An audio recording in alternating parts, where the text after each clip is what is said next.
Hi guys, I'm Rihanna And I'm Francis of Financially Flair. So today we are talking about how we save $10,000 in 3 months. Yeah. Like that excites me. I love talking about money and investments. He really does. Like I do. I enjoy it. So I'm really excited. So we just wanted to show you how we did it. Especially when the pandemic happened, we're a little bit exposed. We're a bit cocky in the sense that we thought we really didn't need an emergency fund like as big as we should have.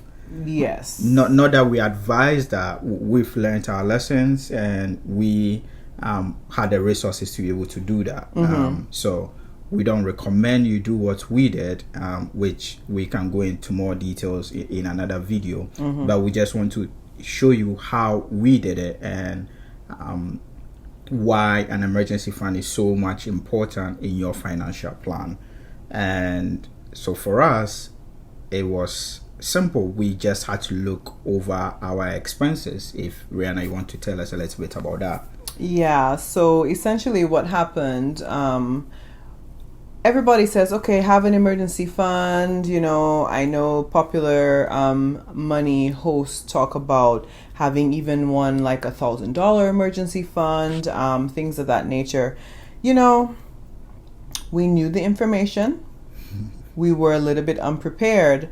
And so what ends up happening is a pandemic hits, which I don't think any of us could have ever prepared for or expected, yes. And so we had to kind of scramble. And what that looks like is essentially cutting out all discretionary spending and basically only focusing on needs. Yeah. Like bare minimum needs, your household, like the roof over your head, food, yeah, but not like cool food, like okay, Taco Tuesday, no, like bread and water. No, I'm kidding. But you know what I'm saying, like just your everyday regular food, and your essentials, you know, transportation, right? Just bare bones, what you need to survive, period. And I would say this to add to what Rihanna said, not that we don't believe in emergency funds, it's just not like on the path we are on. We are a bit strategic at times, and when the pandemic hit, it was one of those things that we realized that we were exposed, a little bit too exposed. Right. We had some money, but we didn't have enough liquid cash available, assuming this thing had gone bad and one of us had lost our jobs in a moment. I mean, which happened. It did. But we were just able to quickly come back, reset, and then find a plan. And that's the next point. Once you've gone through your expenses and you figured out what you need to survive, and then at that point, it's just coming up with a plan of how you are going to accumulate this money or this bulk money that you need as an emergency fund should anything happen. Right. And so our main plan was looking at this bare minimum that we need to survive. Yes. How much is it going to cost us, say 3 months? So in 3 months we thought we would need at least $10,000. Right. And so that was how we came up with that amount. And so the plan was just simple. Look over the expenses, all the discretionary items Rihanna talked about. We cut all those off, and then all those just went into the savings just to make sure that we were covered and we had a buffer just in case anything happened. And I will say, we did have a small emergency fund. So it's not that we were just out here living recklessly. No. We had a small emergency fund for our family. However, the type of situation in which we find ourselves in a pandemic, in the event that one of us lost our job, which it happened for us, we needed something that could sustain us much longer. Yeah. In the event that, you know, we had to be searching for a job over a 6-month period. And so we decided to get a lot more aggressive with our emergency fund building. Yeah. The type of journey that we're on, which we are pursuing FIRE, it requires a certain level of risk and reward. Yeah. Like it's a I don't really want to use the word risky because I don't want to discourage people from trying it, but it is something that it's like, do what makes you sleep at night, basically. Right. And that's what we came to. Like, we did not have enough at the time, so it was okay, how can we get enough in addition to what we already had, right? So we both can sleep at night, right? I am more on the aggressive side. Rihanna is more moderate when it comes to it. So we have to meet in the middle and say, okay, this is what we are going to do. And that conversation looked like you lost some of the income due to being furloughed because of the pandemic, and so how can we replace that income and be safe in the event that you don't gain that income back within 3, 6, 9 months. And so we had a conversation about it, and initially it was like, well, what number should it be, this, that, and the third. And at first, like, if I'm being more conservative, I was like, well, at least I would like to have $15,000 saved up. And then you have to really look at it like, okay, the likelihood, like, what is the likelihood that you'll need that much? And some people need that much. So this is just for us. We are talking through what we thought about. And so I think at the end, we came up with a number which was around 10 grand. Like, you know what? This can sustain us for X amount of months. And that's what we chose to do. And how we chose to save it was essentially cut everything that could be cut and only focus on paying the bare minimum. So listen,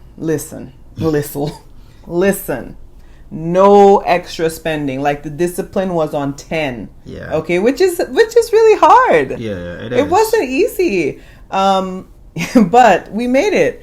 And when you get to see that money after a 3-month period, you see your time put into it, it's like, man, so what could I really do? You know what I'm saying? It's like, dang, how much can I really save? And hopefully we can be more transparent about numbers and things of that nature in an effort to help you understand that we don't make 6 figures. Like, we are not 6-figure makers. We work average jobs, literally. And so it's one of those things where, how smart are you being with money? What do you spend your money on? I don't know how other people think about money, but like, how smart are you being? How disciplined can you be? Is it always an instant gratification that you're looking for? You know what I'm saying? Like, I feel like a lot of people struggle with that, and it's this delicate balance between treat yourself and save. Treat yourself and save. And I'm not saying you should be able to do both, but in the space that we were in, it wasn't no treating ourselves, honey. It was like, it was survival mode. It was survival mode at the time. Survive. And that was it. We needed to make sure that we had at least 10,000 in addition to what we already had. Right. Just to be safe, at least that could cover us 3 to 6 months, just in case.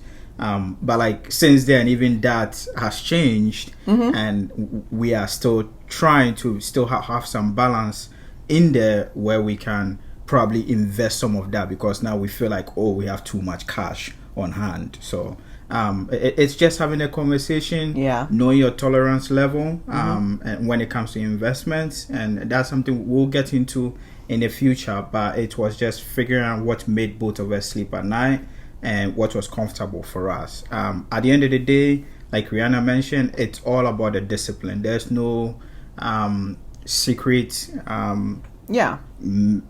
medicine or secret. There's no pill to take. There's no magic word to say. But I will say this: a lot of people are like, well, just cut out the Starbucks coffee in the morning, or just cut out the XYZ, and that does play a role.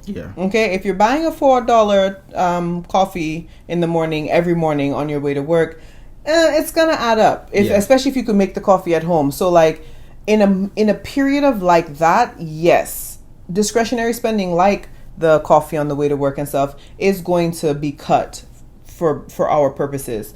But another thing that we did was side hustled. Yeah. So like, I started a business, and during that time I tried to push and promote my business knowing that we had lost income. And like, that's the thing. It's you have to also do things that will help you make more income. Yeah. If it's Uber Eats, it's Uber Eats. If it's shipped, like a lot of people got into like the grocery shipped and what's another one? I can't remember, but like, because a lot of people weren't going to the grocery store. So people who were like, you know what? I'm risk averse, I'm ready, I can jump in, I can put my mask on, they went right out and they side hustled it up. And that's how people were paying rent and bills. So it's like, how willing are you to go that extra mile to get to the goal? Yeah. We were very willing, because at the end of the day, I don't want to be out of a job and like having no income to fall back on. You know what I'm saying? And that's the whole point of being financially independent, is just be able to have that freedom, be able to say, you know what, I don't have to do this, or I can do this. They call it FU money. Yeah.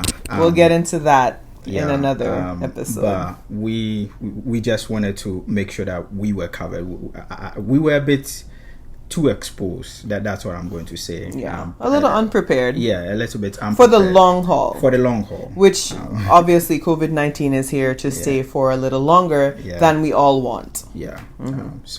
Well, thank you. We hope we're able to bring you some value. It's all about the discipline. There's no secret to it. You just have to find out what works for you, stick to it, and make sure you get to your goal. That's it. So thank you for your time. Thank you for watching. As always, stick with Financially Flair, because we'll get you financially there.